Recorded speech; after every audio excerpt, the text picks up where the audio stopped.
Good afternoon, everybody. It's Lynn, the Leather Bag Lady. How are you all today?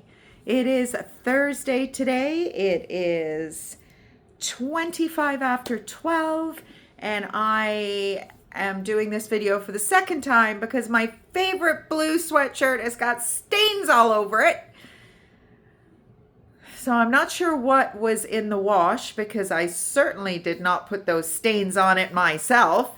So I'm going to have to spray and wash it and hope that it comes out. It's one of my favorite sweatshirts. So this is my new sweatshirt that I got from, we call it the Tuesday shop in Petrolia here, kind of in the Sarnia region.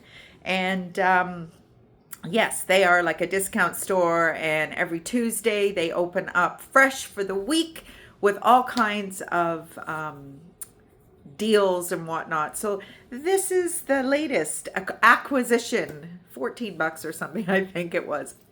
My kind of sweatshirt. So anyway, today's item, little frustrated because today's item is an iconic Canadian brand by way of England, I do believe. Tilley Canada. Now, I've been Googling for the past half an hour, and all that's coming up is Tilley Endurables, which is the also iconic Tilley hat. But these wallets are everywhere, and the quality is amazing. If you want a vintage piece, you don't want to go to a vintage purse because they tend to not be, I don't know, it depends what you like. If you like a bag with compartments, vintage is awesome.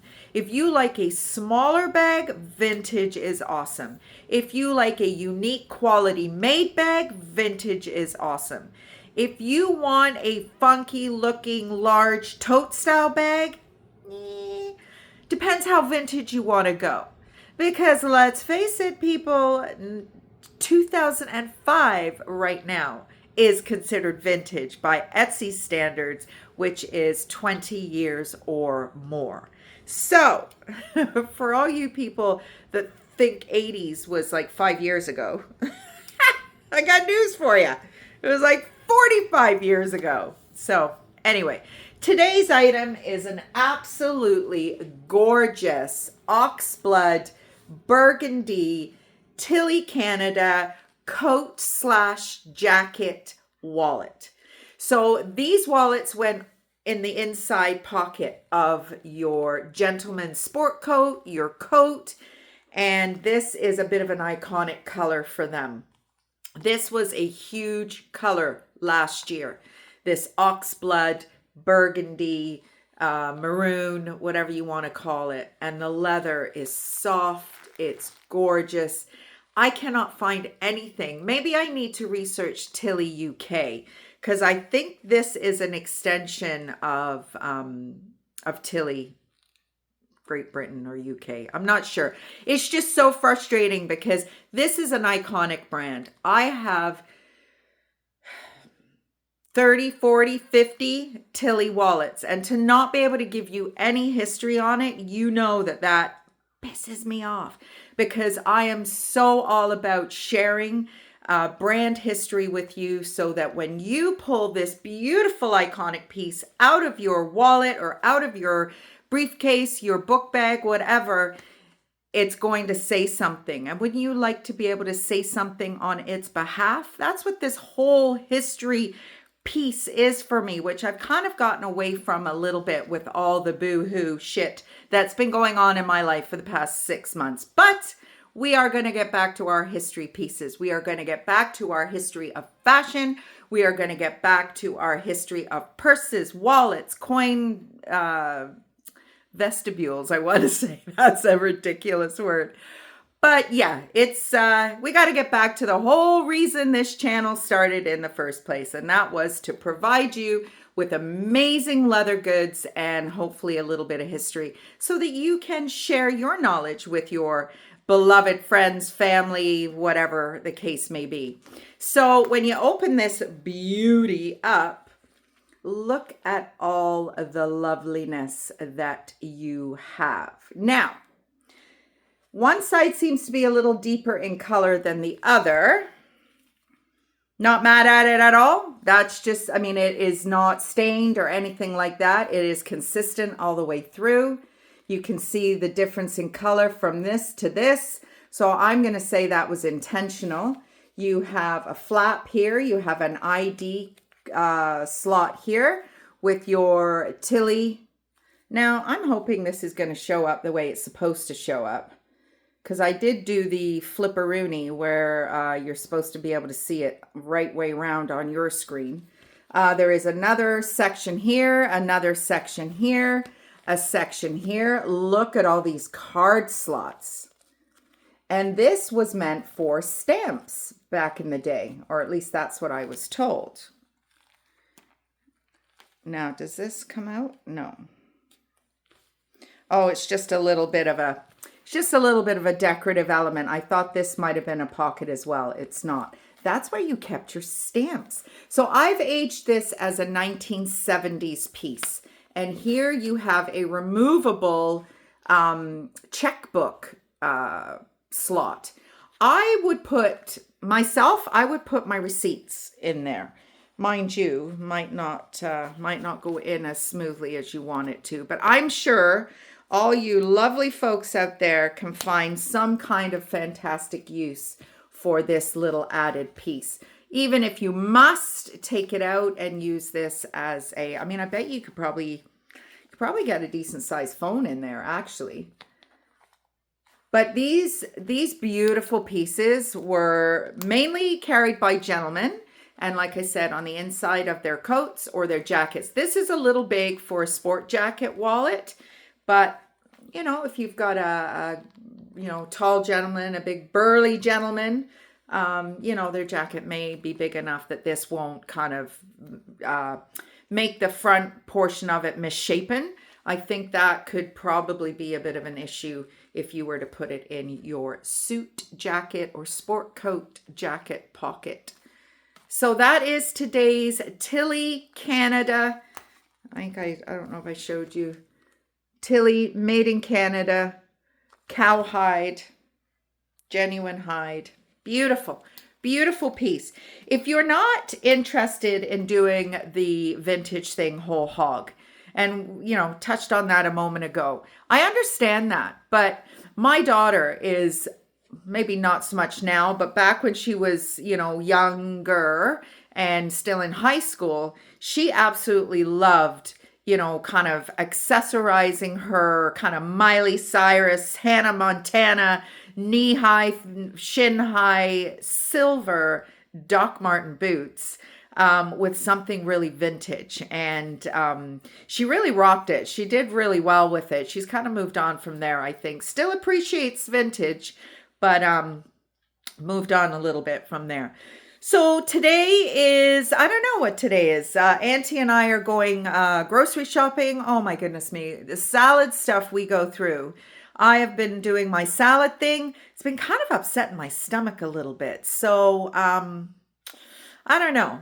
It's, I had salads for months in my trailer and didn't upset my stomach at all. But the last kind of week or two, I was adding some cabbage to the salads. I know that'll probably do it, but I didn't have any last night and I still had a little bit of a shitty tummy. But a bunch this morning. But anyway, still a little delicate. So I'm just kind of, not that I've had my morning round, I think they're called. Yeah, Metro sells them. They're like, the buns that came out a number of years ago that are like almost like pita breads, but they're for burgers and it's just less bread. They have a series of these and they're called morning rounds. And there's apple and cinnamon, there's orange and cranberry, which is my favorite. And there's a bunch of other ones, blueberry, and I just put it in the toaster. I probably put too much butter/margarine on it, but that's all I will have until it's time to have supper this evening. Mind you, we are going for coffee with the girls. See, will I have something? I don't know. My big decision for the day. Am I going to have something? So, yeah, other than that, I've been making my calls. I've been trying to book some shows in my new neighborhood. I've booked a few, very tiny, tiny, tiny homes in my neighborhood, though. So, really not very open to what it is I do. But I am going to create a package. I am going to go and drop it off at all these little facilities because the staff need to buy a bag. And everybody who is a bag lover needs to buy a bag at some point. And what we're finding now is with the financial climate that we're in, going to the mall and buying, a $200, $300, $400, $500, Michael Kors, Kate Spade, Coach, Roots. Not everybody's able to do that at the moment. And the Leather Bag Lady is here to be able to offer you a new to you item, whether it be 70s vintage, whether it be, 2020, whether it be whatever. It's just a little pick me up. Retail therapy is real, folks.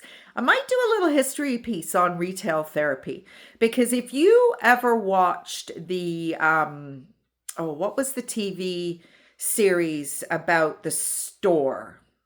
Selfridges. Mr. Selfridge, I can't remember his first name. He was kind of the first to create the shopping experience. So he was an American businessman who opened a department store in England, London, England, and brought shopping to the UK. Prior to that, you would make an appointment with your dressmaker. You would make an appointment with your bootmaker. You would make an appointment with the person who made your milliner, your glove maker. You didn't go browsing before. If you browse, they thought you were going to steal something pretty well.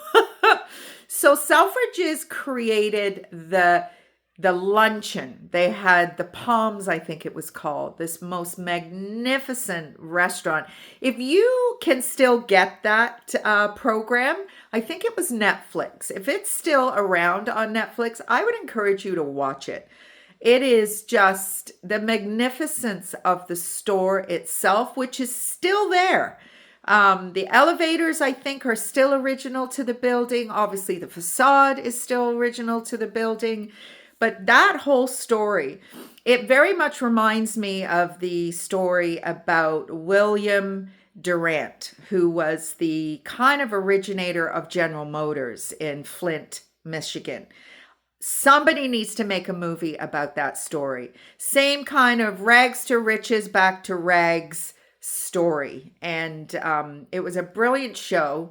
And I would very much enjoy seeing a movie or a miniseries or something on William G. Durant.